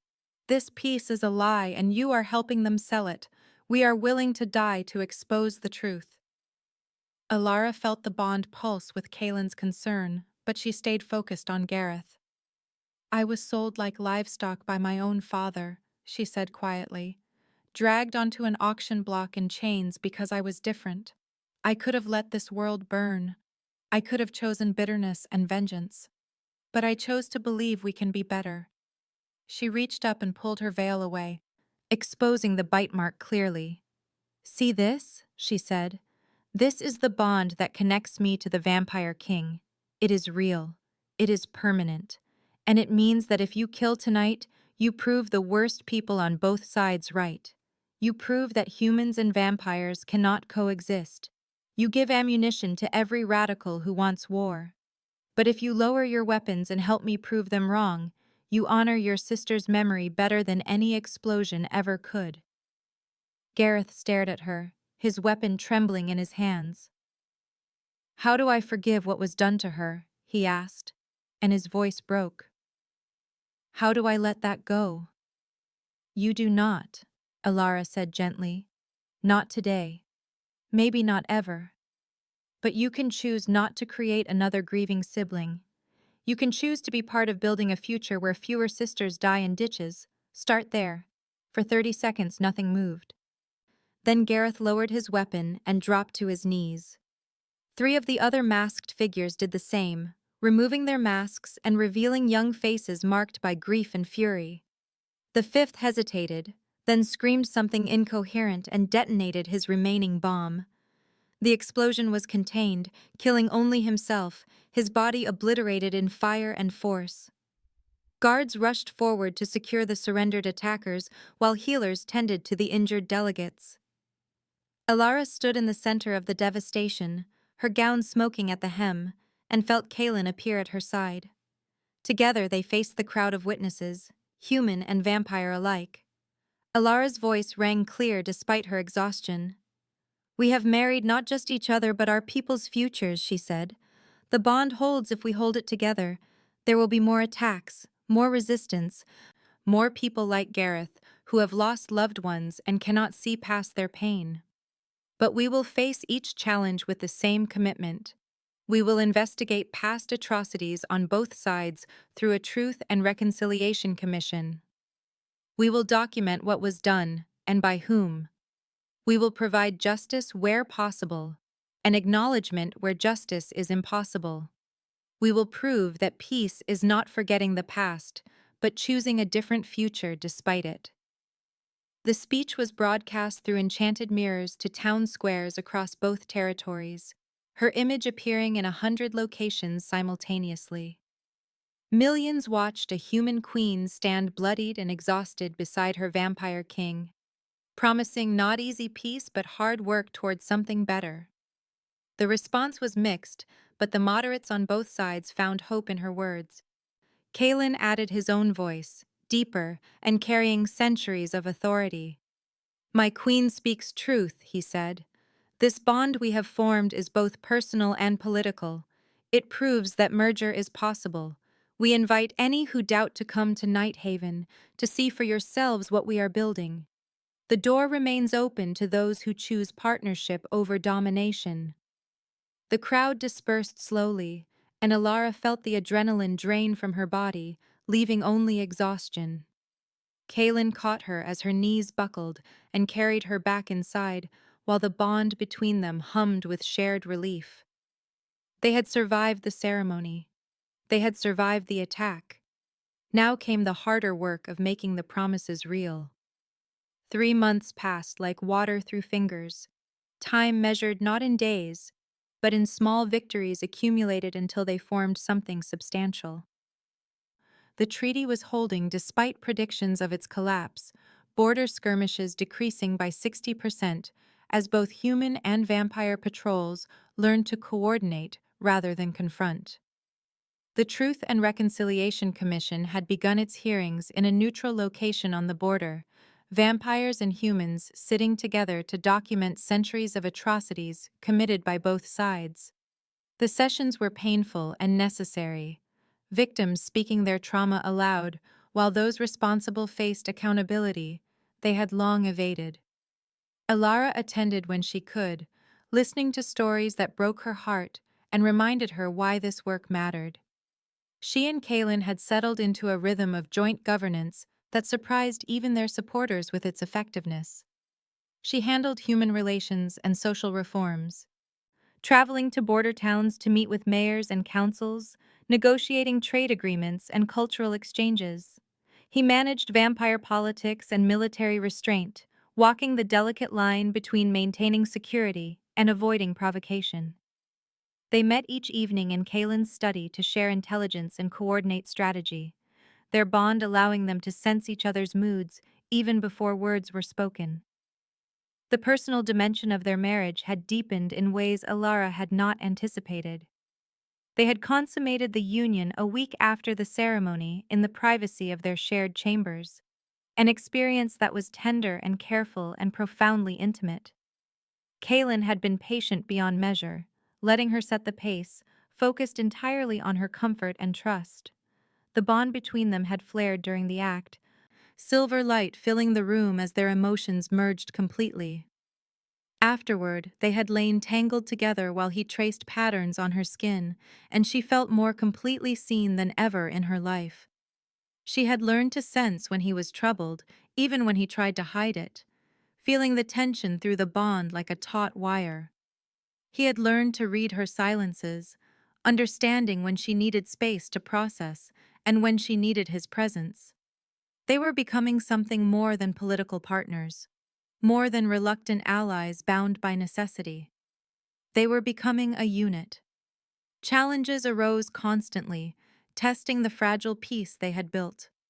A human town called Millbrook refused to accept vampire trade caravans, the mayor citing centuries of distrust and recent memories of raids. Elara traveled there personally with only Rowan as escort, sitting in the town hall and speaking to frightened citizens who saw her as either savior or traitor. "I was once as afraid as you are," she told them. "I was sold to vampires against my will. I thought I would die. But I chose to see them as individuals rather than monsters, and some of them proved worthy of that choice. Not all, but enough. Give the caravans a chance. If they violate your trust, we will enforce consequences. But if you refuse contact, you guarantee that nothing ever changes." The mayor had agreed to a trial period, and the first caravan had passed through without incident, trading vampire-crafted goods for human grain. It was a small victory, but Elara collected them like precious stones. A vampire clan in the Western Territories violated the treaty by feeding on a human without proper documentation.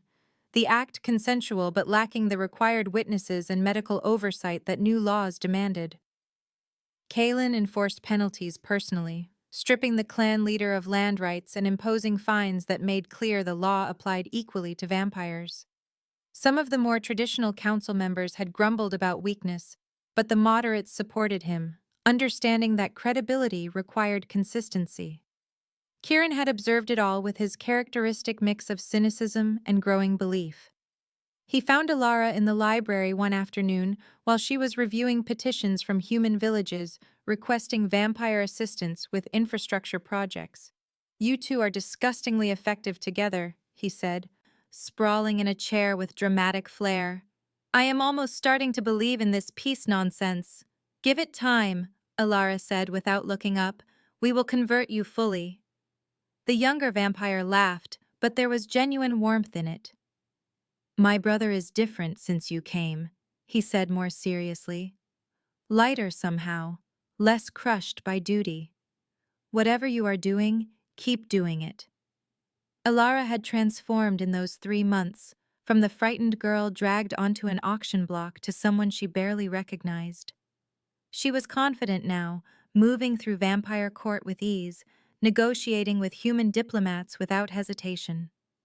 Her strategies were sharp, and her compassion was tactical, deployed where it would have maximum impact. The council had come to respect her judgment even when it challenged their assumptions. Humans increasingly saw her as a bridge rather than a traitor, someone who understood their fears because she had lived them. She wore her white hair unbound most days, no longer hiding what made her different. The violet eyes that had once marked her as cursed now marked her as queen. The transformation was not without cost. News arrived one gray morning that Marcus had died in the labor colony where he had been serving his sentence. Illness, the report said, some fever that his weakened body could not fight. There had been no violence, no drama, just a man fading away while performing the restitution he owed.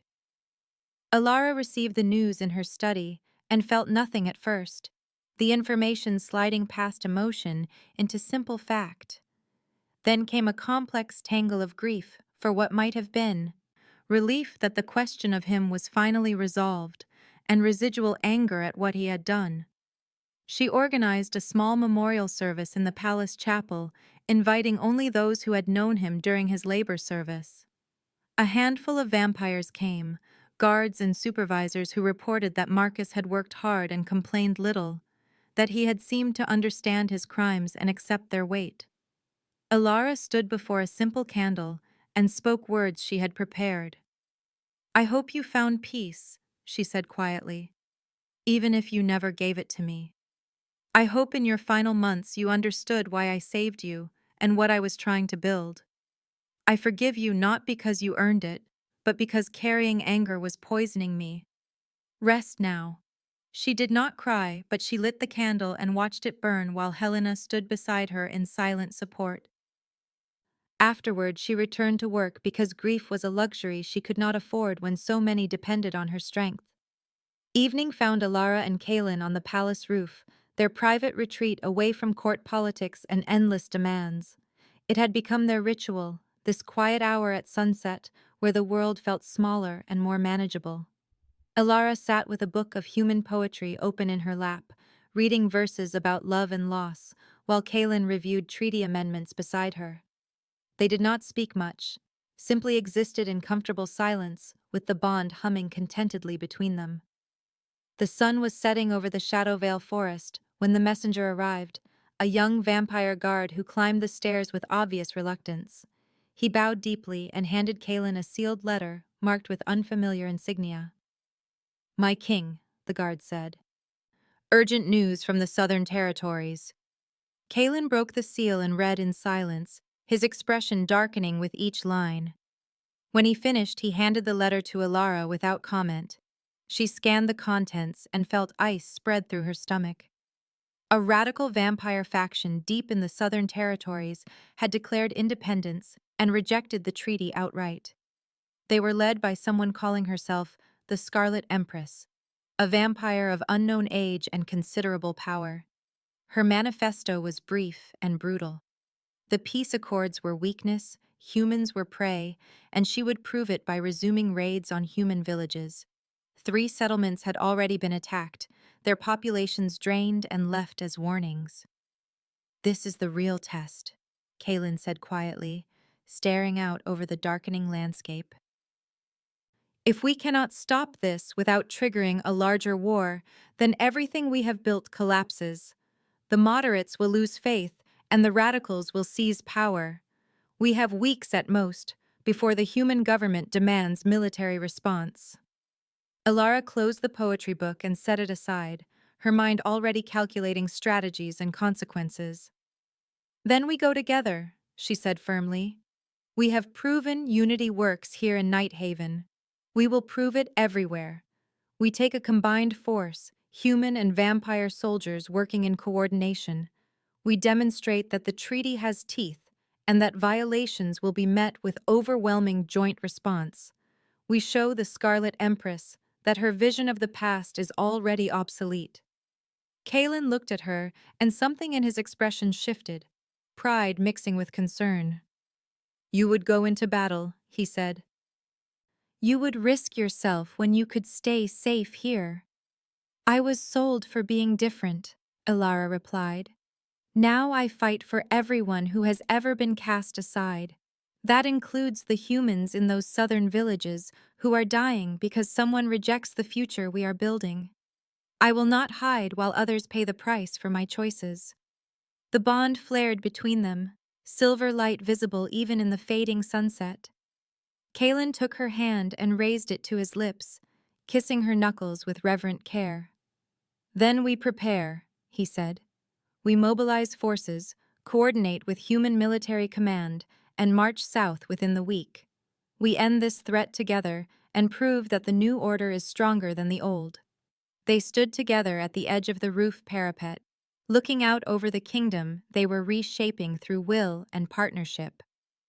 Elara wore a gown of midnight blue tonight, but in her mind she was already planning the symbolic armor she would commission, something that blended human and vampire aesthetics into a statement of unified power.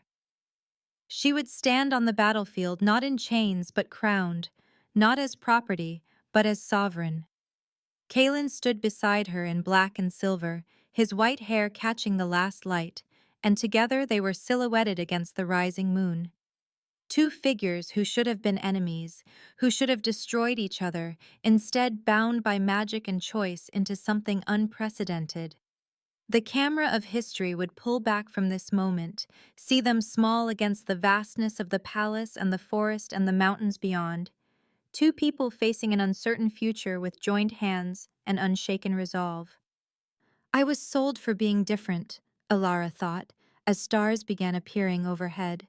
"Now I will fight for everyone who has ever been cast aside, everyone who was told they were less, everyone who refused to accept the world as it was, and dared to imagine it could be better." The bond pulsed between them, visible as faint silver light wrapping around their joined hands, and she squeezed his fingers tight. Whatever came next, they would face it together. The story could fade here on this image of unity and determination, on the promise of challenges overcome and battles yet to fight. But in the blood archives far below, Lady Morgana was conducting research into historical bonds, trying to understand why Elara and Caelan's connection was so much stronger than precedent suggested. She pulled an ancient tome from the restricted section, its cover marked with symbols that predated the current vampire kingdoms. The pages were brittle, and the text was written in a language she had not read in centuries, but she translated slowly by candlelight. "When the Pale Queen and the Lonely King unite," the prophecy read, "the old powers will wake. What was sundered shall be made whole. What was forgotten shall remember." The bond of equal measure breaks the ancient separation and calls forth that which sleeps in the deep places of the world. Beware the waking, for it brings both salvation and destruction in equal measure. Morgana stared at the words and felt a chill that had nothing to do with temperature. She closed the book carefully and extinguished the candle, standing alone in the darkness of the archives. "This is not over," she whispered to the empty room. "This is only beginning." Far to the south, the Scarlet Empress stood on a balcony overlooking her occupied territories and smiled as she received news of the palace mobilization. "Let them come," she said to her advisors. "Let the Pale Queen and her pet king march south with their precious unity. They have no idea what they have truly awakened. The pieces are moving exactly as the old text predicted. Soon everything changes." The scene held on her crimson smile, on the burning villages in the distance, on the storm clouds gathering on the southern horizon. Then darkness, complete and waiting, pregnant with the promise of conflict and revelation still to come. The bond between Elara and Caelan glowed faintly even in the black, a silver thread connecting them across distance and time, holding steady against whatever trials awaited. Two people who had been strangers, who had been brought together by desperation and biology, who had chosen each other when choice seemed impossible. Their story was not ending but transforming, expanding from personal struggle to existential conflict. The auction block where it began was 3 months and a lifetime behind them. The battlefield ahead would test everything they had built, but they would face it as they had faced everything since that first terrible night. Together, bonded, unbreakable. The silver light pulsed once more, and then the screen went dark, leaving only the echo of a question. What old powers had they awakened, and what would it cost to face them when they finally rose?